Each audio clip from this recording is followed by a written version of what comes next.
Bismillah. Assalamualaikum warahmatullahi wabarakatuh. Alhamdulillah. Alhamdulillahilladzi an'ama alaina bi ni'matin katsirah. Ashhadu an la ilaha illallah wahdahu la syarika lah wa ashhadu anna Muhammadan abduhu wa rasuluh. Sallallahu wasallam alaihi wa ala alihi wa ashabihi wa man tabi'ahum bi ihsanin ila yaumiddin. Qala Allah Ta'ala fil Qur'anil Azim, ya ayyuhalladzina amanu taqullaha haqqa tuqatih wa la tamutunna illa wa antum muslimun. Muslimin yang Allah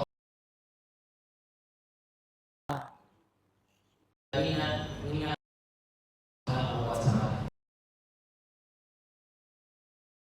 telah memberikan kepada kita nikmat yang sangat banyak.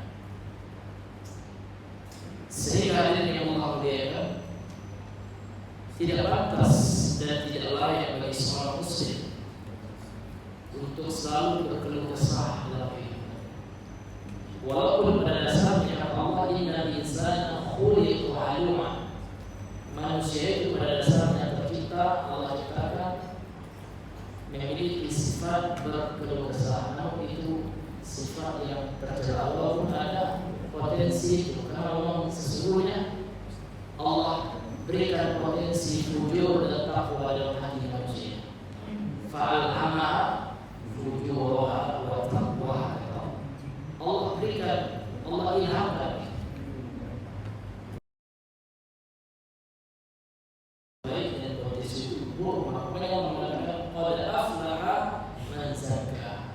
Maka beruntunglah kata Allah orang yang selalu membersihkan hatinya. Tahu Bapak Ibu sekalian, perkara yang paling besar atau sebab yang paling besar untuk membersihkan hati adalah zikrul maut.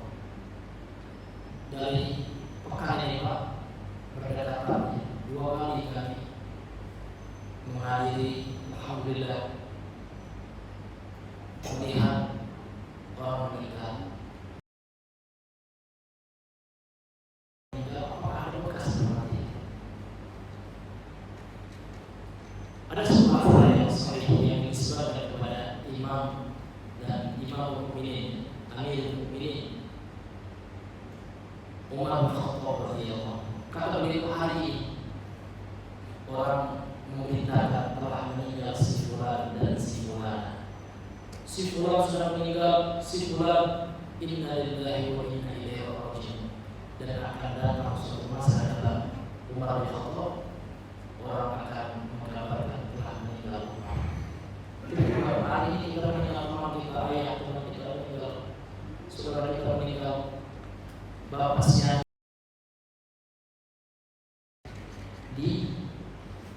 diinformasikan oleh Allah.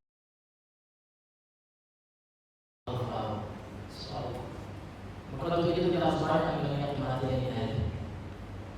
Makanya Rasul sebagaimana hadis ini sering bawa pada ayat, namun tidak usah kita ulang hadis ini, karena hadis ini memang untuk kita ulang terus untuk mengingatkan kita benar kematian itu perkara yang pasti. Kalau kayu tidak ada yang pasti.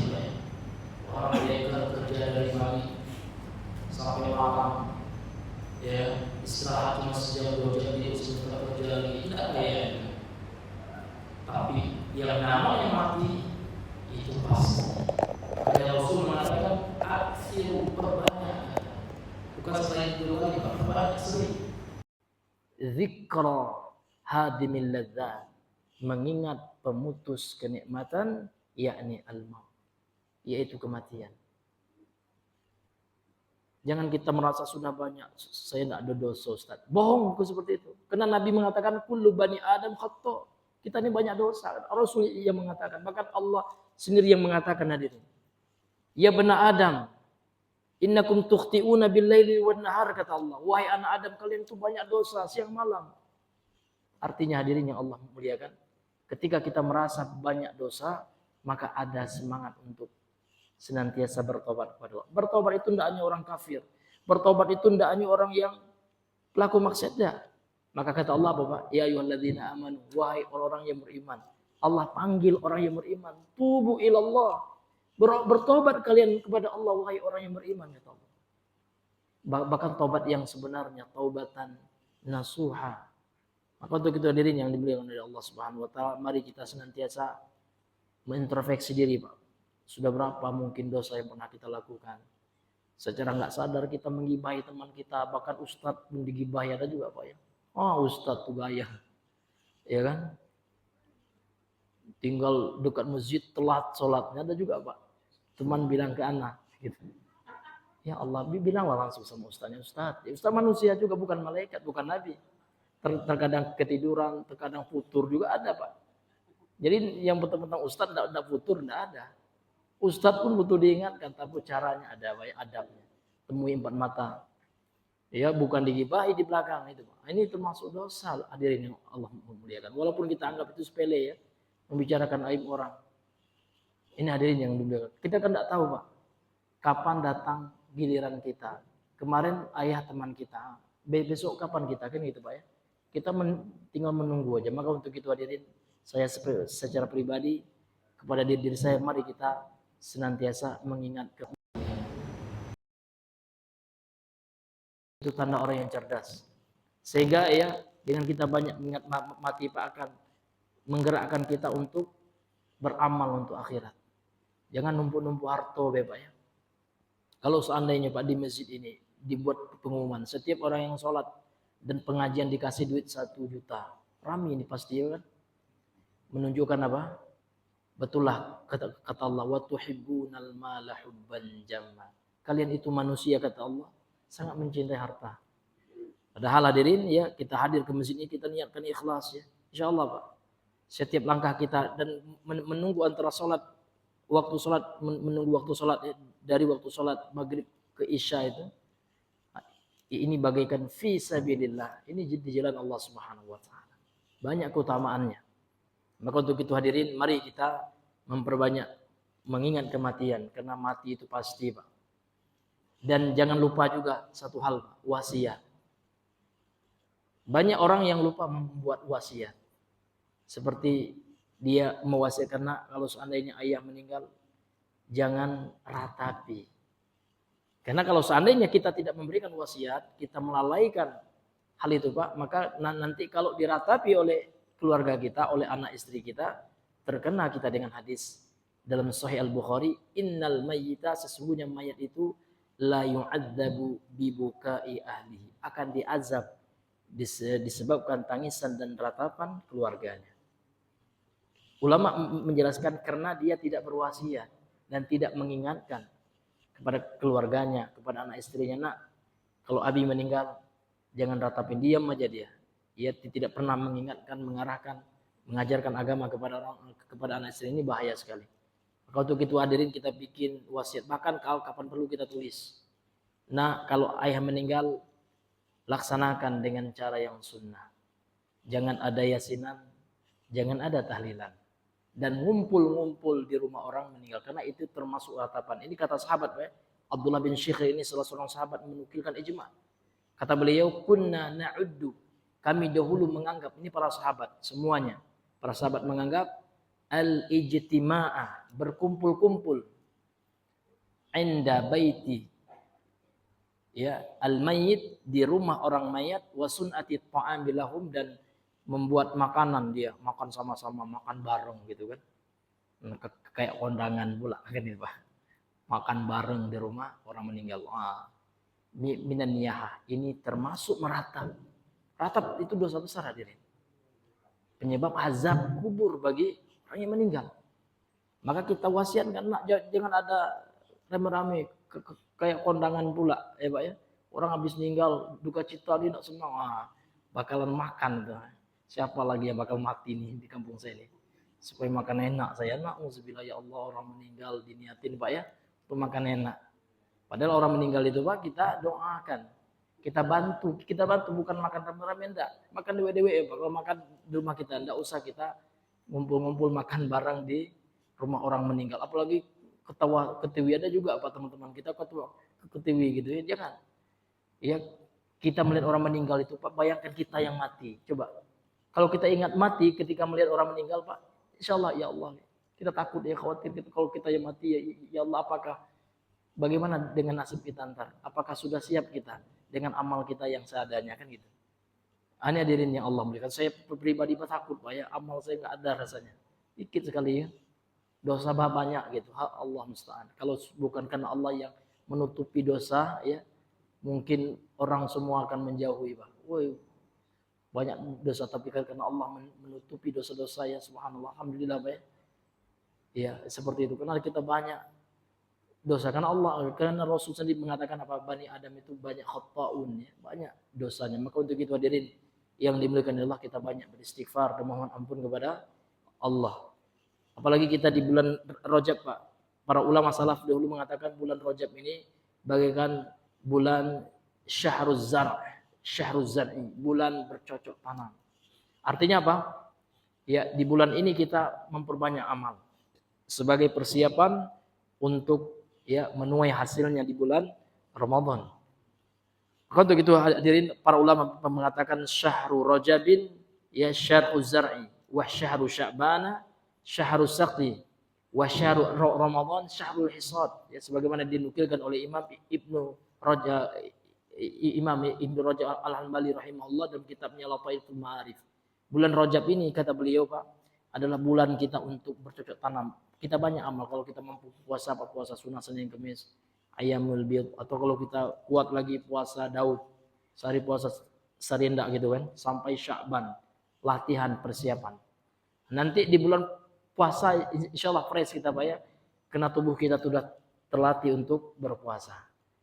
Maka para sahabat, para ulama mengatakan bulan Sya'ban itu bulan, kalau bulan Rajab ini bercocok tanam, bulan Sya'bannya bulan mengairi gitu ya. Kemudian bulan Ramadannya syahrul hisad, ya, bulan kita menuai apa yang telah kita tanam di bulan Rajab ini. Maka mudah-mudahan kita memperbanyak persiapan kita, Pak, dan jaga anggota tubuh kita dari maksiat, mata kita, telinga kita, ya, tadi yang suka nonton HP, apa ya, dikurangi karena dia di HP muncul yang tidak, nauzubillah. Untuk apa ini, Pak? Untuk menguatkan kita ibadah. Karena ketahuilah hadirin yang dimuliakan oleh Allah, penyebab orang malas ibadah itu pasti maksiat, Pak. Iya, pasti maksiat itu. Maka ada ulama salaf, ya, saya tidak sholat tahajud, ya, maka saya ingat ini mungkin diakibatkan maksiat yang pernah aku lakukan di waktu muda, katanya. Semalam saja tertidur sholat tahajud. Nah, kalau kita, Pak, nggak semalam, ya, bermalam-malam tertidur. Subhanallah. Maka untuk itu, Pak, kita muhasabah, ya, introspeksi diri. Mudah-mudahan Allah berikan kita taufik, Allah ampuni dosa kita, Allah kuatkan tekad kita, semangat kita untuk memperbanyak amal, ya, di bulan Rajab ini, kemudian berlanjut di Sya'ban. Nanti ketika Ramadan mudah-mudahan Allah menerima puasa kita, saum kita, qiyam kita, salat malam kita, ya, mudah-mudahan dengan itu Allah Azza wa Jalla memberikan husnul khotimah kepada kita. Amin ya rabbal amin. Bapak Ibu yang dimuliakan oleh Allah, kembali kita kepada pembahasan kita. Jadi kita masih kepada tafsir, ya, surah Al-Baqarah ayat 111 sampai 112. Pada pembahasan yang sebelumnya, ya, Imam Ibnu Katsir rahimahullah menjelaskan berdasarkan ayat yang beliau sampaikan, yang beliau tafsirkan ini, ada dua syarat diterimanya amal, Bapak Ibu. Yang pertama adalah al-ikhlas, beramal karena Allah. Jadi dorongan orang beramal bukan yang lain, bukan motif duniawi, enggak, bukan karena manusia, pujian manusia, enggak. Betul-betul dia beramal itu untuk meraih ridho dari Allah Subhanahu wa taala. Itu yang ikhlas, Pak. Ikhlas itu mudah diucapkan, Pak. Namun ketika dipraktekkan terkadang banyak godaan yang harus kita tepis, yang harus kita lawan. Itu namanya mujahadah, ya, berupaya keras untuk melawan setiap was-was dari setan supaya kita tidak ikhlas. Ini banyak sekali was-was, Pak. Setan ingin kita riya, setan ingin kita sum'ah, setan ingin, ya, kita beramal untuk dunia. Luar biasa setan itu. Namun, Pak, ingat, Allah mengatakan inna kaidah syaitan kana dha'ifa. Tipu daya setan itu lemah kalau kita bersandar dan bertawakal kepada Allah. Bapak Ibu yang dimuliakan oleh Allah. Kemudian yang kedua syarat diterimanya amal itu apa Pak? Ya ittiba atau mutaba'ah sama. Yakni mengikuti sunnah dari Rasulullah SAW ini. Hadirin yang Allah muliakan. Kemudian kita lanjutkan membaca tafsir dari Imam Ibnu Katsir ini. Qala al-musannifu rahimahullah, berkata penulis semoga dirahmati oleh Allah Subhanahu wa taala, wa fihim wa amsalihim. Qala Allah taala, dan pada mereka dan yang menyerupai mereka ini Pak orang yang beramal tapi tidak ikhlas. Maka Allah Subhanahu wa taala berfirman untuk orang yang beramal tidak atau tanpa keikhlasan. Sebagaimana firman Allah, qala Allah taala Allah yang maha tinggi berfirman, wa qadimna ila ma amilu min amalin faj'alnahu haba'an mansura, kata Allah. Wa qadimna ila ma amilu, dan kami jadikan apa yang mereka amalkan itu dari amalannya, maka amalan yang mereka lakukan itu kami jadikan seperti habaan, debu, mansura yang diterbangkan. Apa penyebabnya? Karena dilakukan tanpa keikhlasan. Jadi percuma dan merugi kalau ada orang beramal namun tidak ikhlas. Rugi, na'udzubillah min dzalik. Rugi betul Pak. Dia sudah mengeluarkan uang banyak, bangun masjid Pak. Tapi ternyata dalam hatinya ya penuh dengan rasa bangga, ujub. Kalau bukan karena duit saya nggak jalan masjid itu ya. Dengan angkuh dan sombongnya, rugi. Kasihan orang itu Pak. Ya. Sebenarnya orang yang bersedekah itu Pak yang butuh dia, Pak. Bukan kita Pak. Kenapa? Kena pahala sedekahnya untuk siapa Pak? Apakah untuk Allah? Enggak, Allah enggak butuh. Nah, orang bersedekah atau enggak, Allah enggak butuh.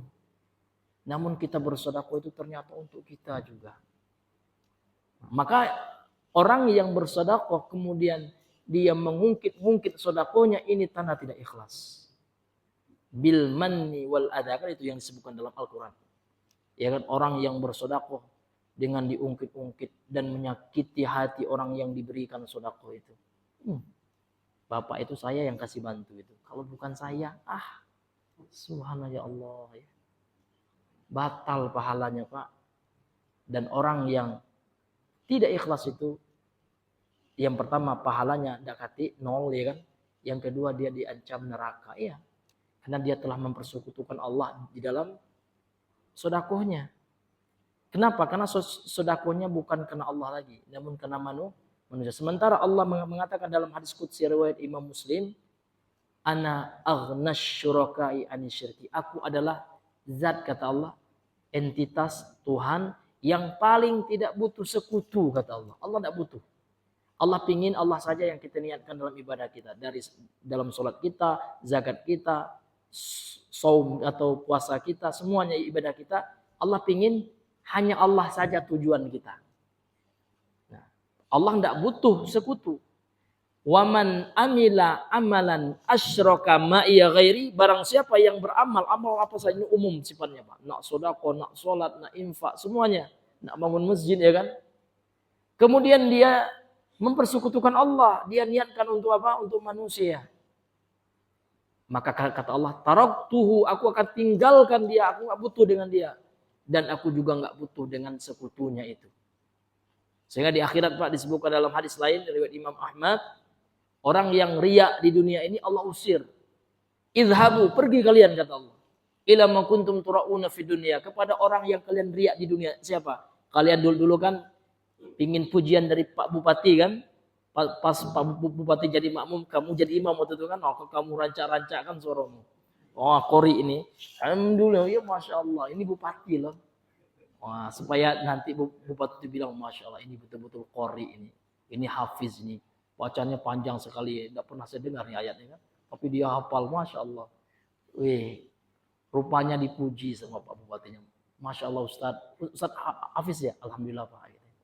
Wah, baru sekali ini Ustaz, saya lihat orang sebagus Ustaz bacaan. Ya Allah, katanya. Ya, Alhamdulillah Pak. Ya. Insya Allah. Bangga dia Pak. Ya. Tersanjung dia.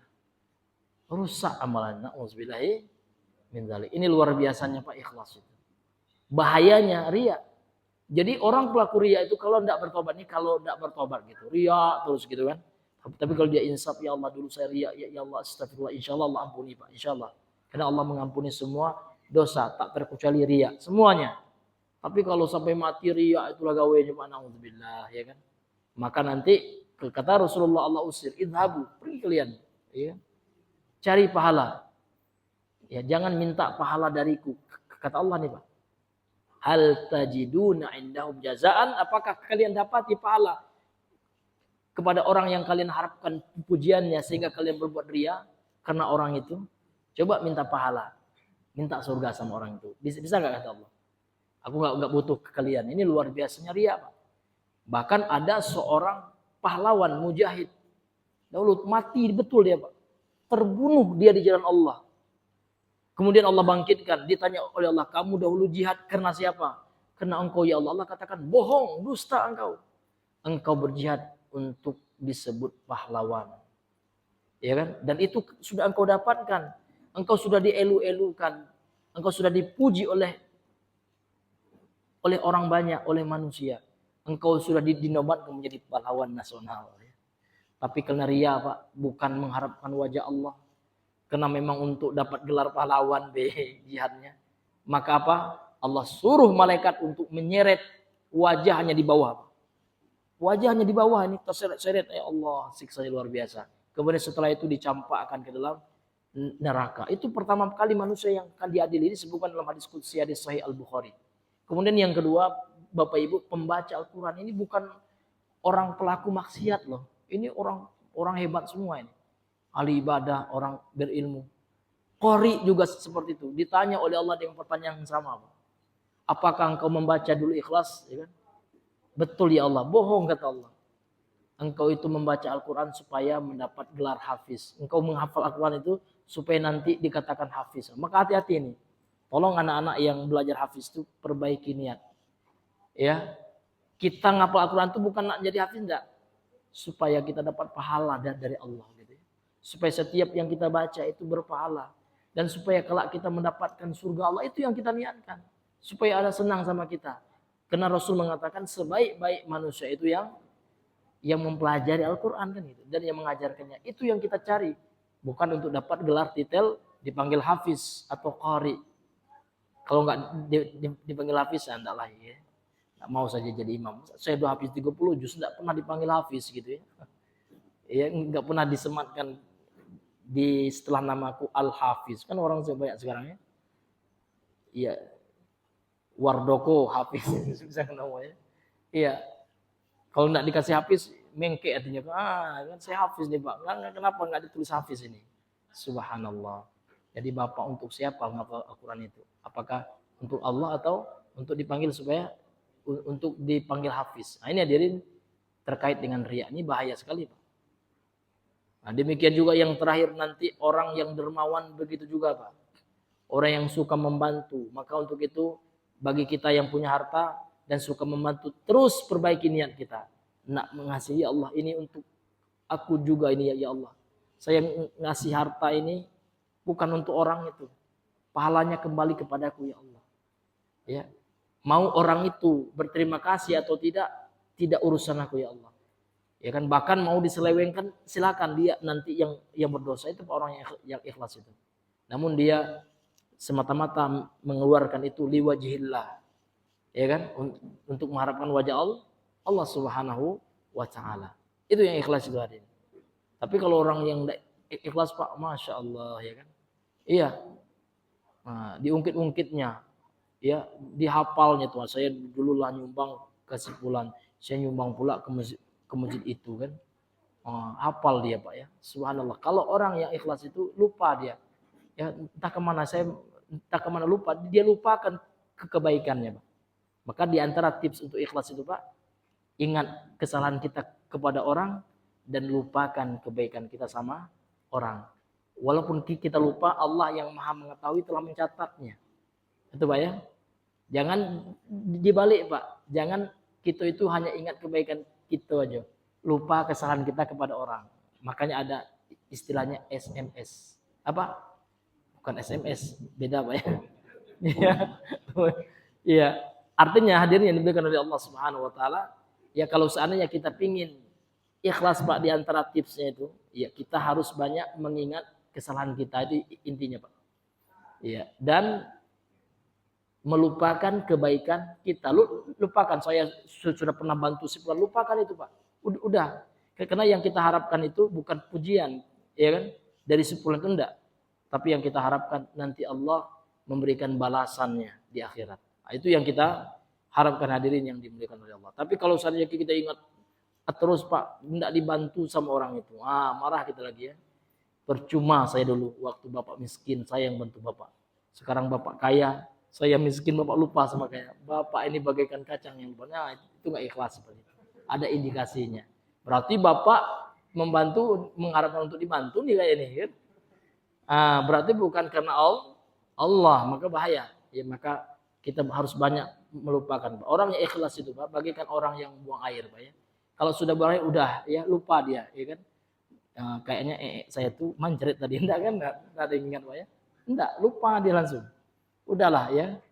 Nah, ini hadirin yang Allah muliakan, pentingnya ikhlas. Karena ayat ini Pak, ya memberikan kepada kita pentingnya ikhlas itu. Karena kalau enggak ikhlas Pak, percuma. Apa yang kita lakukan itu bagikan debu kata Allah. Haba'an mansura. Bagikan debu yang enggak ada gunanya.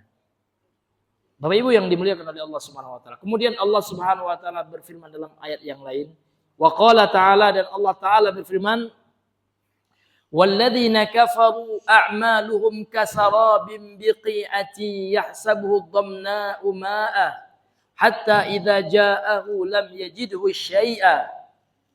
Kata Allah Subhanahu wa taala yang artinya, dan orang-orang kafir amalan-amalan yang mereka lakukan. Ini Allah mengumpamakan amalan kebaikan orang kafir. Orang kafir ada yang berimpak, bahkan ada orang kafir Pak membantu Palestina juga.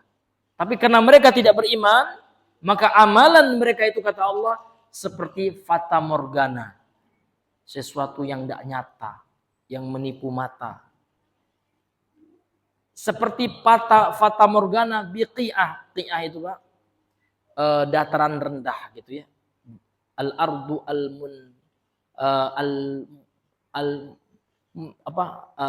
al-ardu al-adna gitu ya.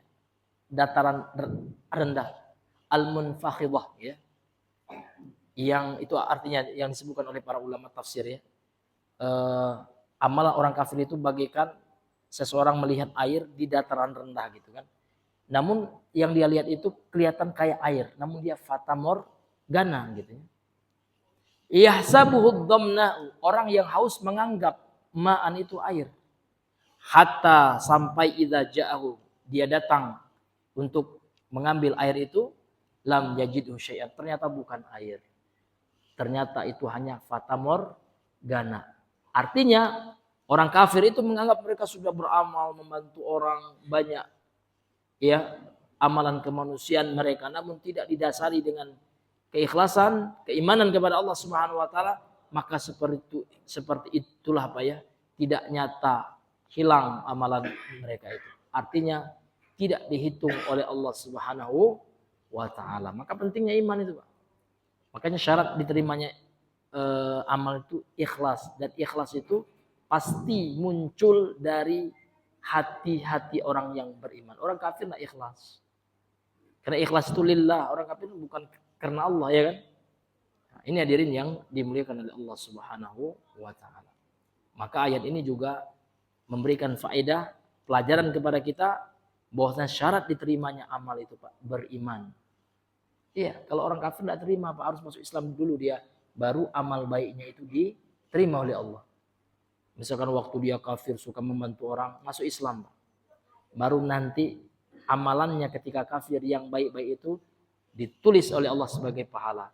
Tapi kalau dia tidak masuk Islam Pak, sebanyak manapun amalannya sudah hancur ya, karena najis kekufuran dalam hatinya. Karena kufur ini najis hati, najis maknawi. Ya, yang menyebabkan terhalangnya pahala bagi dia.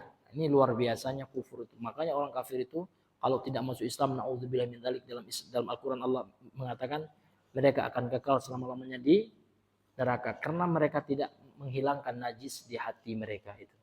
Nah, ini hadirin yang Allah muliakan. Maka ini bukan kalau gitu Ustaz radikal dong. Ini bukan radikal Pak. Ini adalah firman Allah seperti itu. Ini adalah ketentuan Allah. Kemudian Bapak Ibu yang dimuliakan oleh Allah, kemudian kata Imam Ibnu Katsir rahimahullah, wa ruwiya an amiril mu'minin Umar, dan diriwayatkan dari pemimpin kaum mukminin yakni Umar bin Khattab, annahu ta'awwalaha fi ruhban, bahwasanya beliau mentafsir. Jadi takwil menurut istilah para ulama salaf ya, itu maknanya tafsir. Bukan takwil menurut ahlul kalam. Tapi kalau takwil menurut orang Mu'tazilah ini kan mutakallimun itu ya, ahlul kalam. Orang yang memahami akidah Islam dengan pemahaman filsafat dan ilmu mantik. Nah, ini hadirin yang Allah muliakan. Kemudian juga turunan dari Mu'tazilah ya adalah Asy'ariyah dan Maturidiyah. Yang mana mereka banyak ya menolak sifat-sifat Allah. Seperti sifat Allah mencintai. Kata orang Asy'ariyah Allah tidak mencintai katanya. Kalau menurut mereka mencintai itu kan hanya manusia. Disitulah kekeliruan mereka. Mereka menolak nas-nas yang sharih, yang sahih. Ya kan? Yang jelas. Yang muhkam gitu ya. Karena mereka mengatakan mutasyabih. Di mana mutasyabihnya?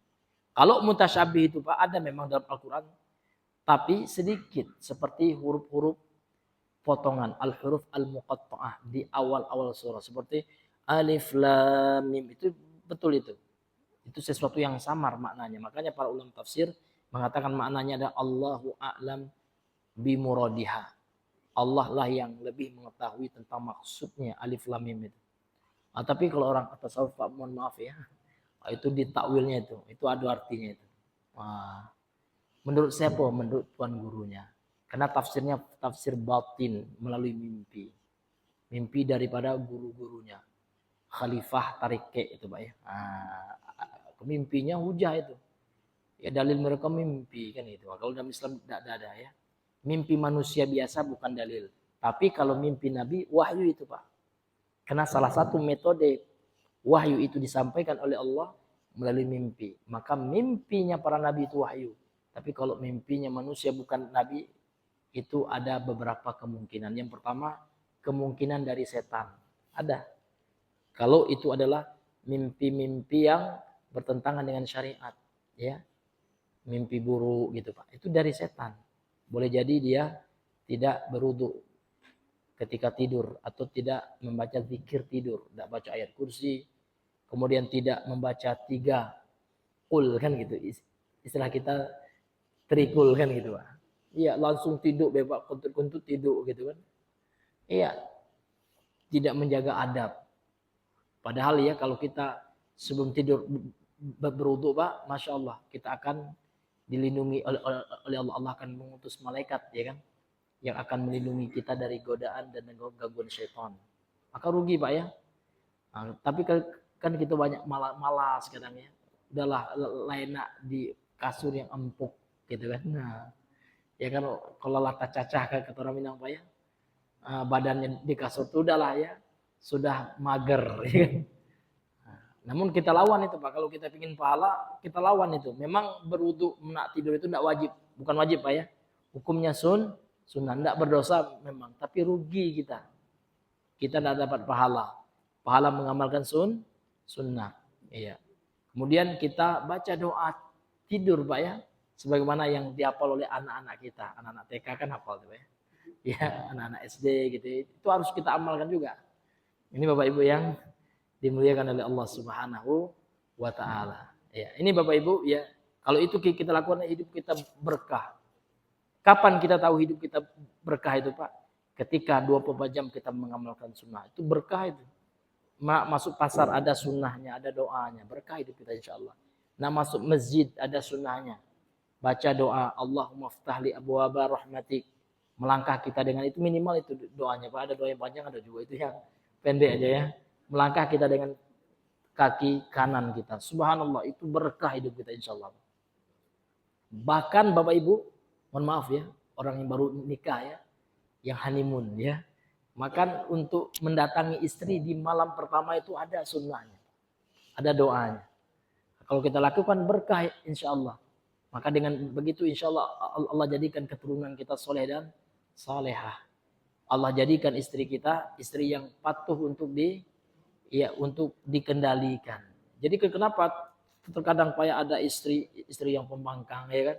Mungkin ya boleh jadi di malam pertama itu kita tidak mengamalkan sunnah itu, langsung aja kan, ya karena tidak tahan lagi mungkin, ya lupa kita wudhu, ya lupa baca doa.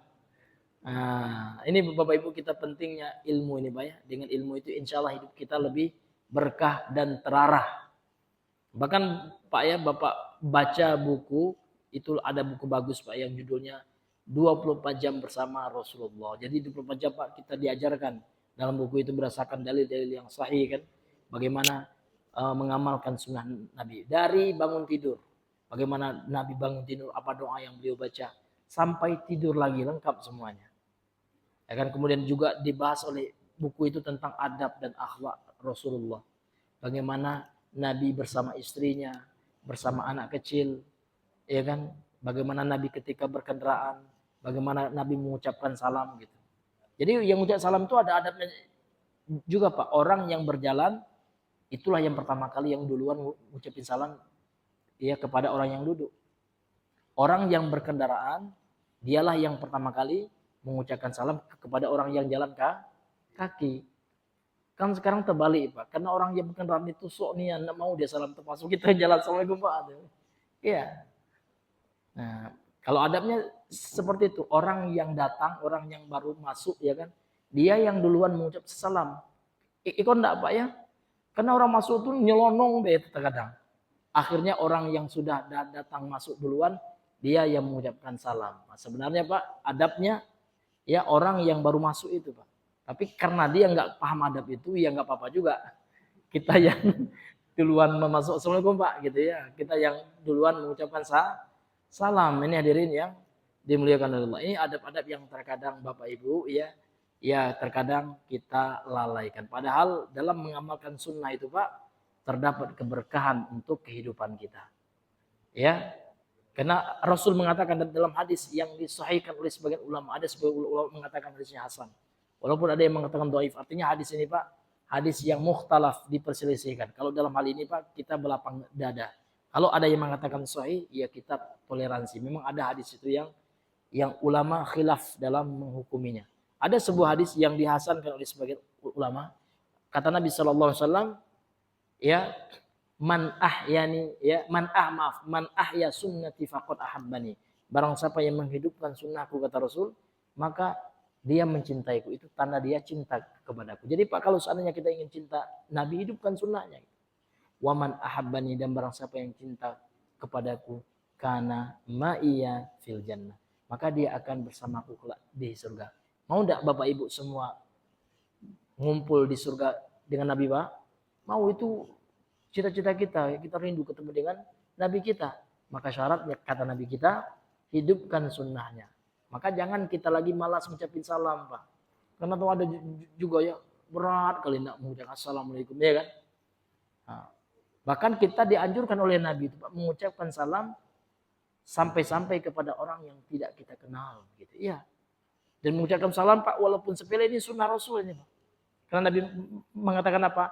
Afsus salama bainakum. Tebarkan salam, itu perintah. Walaupun hukum mengucapkan itu sunnah dan menjawabnya adalah wajib. Namun orang sekarang kan enggak apa ya, yang kenal baik. Assalamualaikum Ustaz kenal ya sama orang itu. Enggak salam, aneh ya jadinya. Nah, padahal itulah yang sunnah itu. Kita mengucapkan salam kepada orang yang kita kenal maupun kepada orang yang tidak kita kenal. Ini Bapak Ibu yang mesti kita selalu tekankan. Karena ini untuk bekal kita di akhirat, ya kan. Ya boleh jadi dengan salamnya kita, dengan rendah hati kita, ya kita mengucapkan salam, boleh jadi kita tidak tahu mana amalan nanti yang akan memasukkan kita ke dalam surganya Allah Subhanahu wa taala. Hadirin yang dimuliakan oleh Allah, kita lanjutkan. Jadi ayat ini ya, kata diriwayatkan dari Amirul Mukminin Umar ya, bahwasanya beliau mentafsirnya ayat ini, ya Allah turunkan kepada para ahli ibadah di kalangan Nasrani, para ruhban. Ruhban jamak dari rohib, ahli ibadahnya orang Nasrani yang mana mereka ya beribadah kepada Allah Subhanahu wa taala tidak didasari ilmu dan tanpa keikhlasan juga. Nauzubillahi min dzalik. Kemudian kata beliau, kata Imam Ibnu Katsir melanjutkan, wa amma in kana al-amalu muwafiqan lisyari'ati fi surati adh-dhahirah. Dan adapun apabila amal itu sesuai dengan sunnah, dengan syariat gitu ya. Secara zahir. Jadi secara zahirnya Pak, amalan seseorang itu sesuai dengan sunnah gitu. Dia sholatnya sesuai dengan sunnah, ya kan? Dia suka nebarkan salam juga. Zahirnya Pak ya. Zahir itu artinya yang tampak, yang bisa kita lihat, yang bisa kita indrakan gitu ya. Secara zahir sesuai dengan sunnah. Walakin lam yukhlis amiluhu, akan tetapi pelakunya tidak ikhlas, al-qasda lillah, tujuannya karena Allah. Tapi niat dan hatinya Pak tidak ikhlas. Fahuwa aidan mardudun ala fa'ilihi, maka ini juga tertolak atas pelakunya. Artinya walaupun sesuai dengan sunnah, kalau tidak ikhlas juga tertolak. Ini harus dua, ini harus ada betul. Tidak bisa dipisah-pisahkan. Ikhlas dan mutaba'ah. Ikhlas karena Allah dan melakukannya sesuai dengan sunnah Rasulullah. Barulah diterima hadirin. Walaupun Pak sesuai dengan sunnah ya. Allahu Akbar. Wih gininya Masya Allah Pak ya. Sejajar betul. Tapi di dalam hatinya gini yang sesuai sunnah ini apaan ya. Sholat kayak gitu. Wah sombong banget. Ini dalam hatinya Pak. Ya kan? Saya ingin tampakkan kepada orang ini yang benar. Tidak boleh juga Pak. Nggak perlu kita tampakkan kepada manusia. Ya cukup kita tunjukkan kepada Allah saja. Iya kan? Ya kan? Bahkan ada kawan yang begini betul-betul panjang dia ini hanya sebuah subhanallah ya. Ya kan? Nah, kita perbaiki hati dan kita nggak boleh juga menghukumi Pak. Ini untuk pengingat kita saja. Artinya jangan ada dalam hati kita ujub, bangga kita dengan amal kita, bangga kita dengan sunnah kita. Sunnah ini bukan untuk dibangga-bangga kepada manusia. Sunnah ini adalah untuk kita meraih pahala supaya amalan kita diterima. Itu aja niat kita. Nah, ini hadirin. Dan kita pun nggak boleh suuzon Pak. Nah, ini ria nih Bapak ini kan. Kok kayak itu niat ria, nggak boleh juga. Di mana kita tahu gitu kan? Nah, namun ini hanya sebagai pengingat kita supaya kita selalu menjaga niat kita. Jangan sekali-kali dalam hati kita Pak ada tujuan maksud untuk mengharapkan komen manusia dalam amal kita. Supaya orang melihat kita gitu kan. Supaya orang menganggap kita ini yang paling sunnah. Nggak boleh juga. Siapa yang tahu ya kan? Jadi kita cukup beramal sesuai dengan ilmu kita. Mudah-mudahan sesuai dengan sunnah dan kita harapkan pahala dari Allah. Dan kita tidak mengharapkan pujian, komentar dari manusia. Siapapun. Walaupun manusia itu Pak raja. Raja Inggris misalnya. Ya, walaupun dia presiden. Biasa aja, santai aja kita. Ya kan, karena yang nanti ngasih pahala itu bukan dia, walaupun dia presiden dia nggak bisa Pak. Di akhirat ngasih kita pahala tetap Allah yang memberikan pahala buat kita. Maka jangan kita harapkan pujian, komentar dari manusia. Ya, dan sekarang Pak banyak membuat orang itu tidak mendapatkan hidayah Allah itu, diantaranya itu Pak kurang ikhlas itu. Banyak segan dengan orang. Aduh, ya. Ya, saya segan enggak merokok Ustaz. Kawan saya itu perokok semua, gitu ya. Sebenarnya dia tuh udah mau Pak berhenti merokok, segan dengan orang, subhanallah. Bukan segan kepada Allah, ya kan? Saya Ustaz segan, saya Ustaz. Ya, orang kampung itu tahlilan galau kaget, saya dikucilkan. Ya Allah. Seolah-olah apa ya orang itu lebih pula daripada Allah lagi kan. Yang harus kita takuti, yang harus kita segani itu. Nah, ini Pak. Dan itu terjadi pada Abi Thalib. Abi Thalib itu sudah percaya dengan agama yang ponaannya bawa, yang dibawa oleh Nabi Muhammad. Tapi dia segan dengan Abu Lahab, dengan Muawiyah Umayyah bin Khalaf ya, orang tokoh-tokoh musyrik itu, dan dia juga tokoh di kafir Quraisy itu. Segan dia. Makanya ketika mau meninggal itu Nabi mengatakan, wahai pamanku ya ammi qul la ilallah.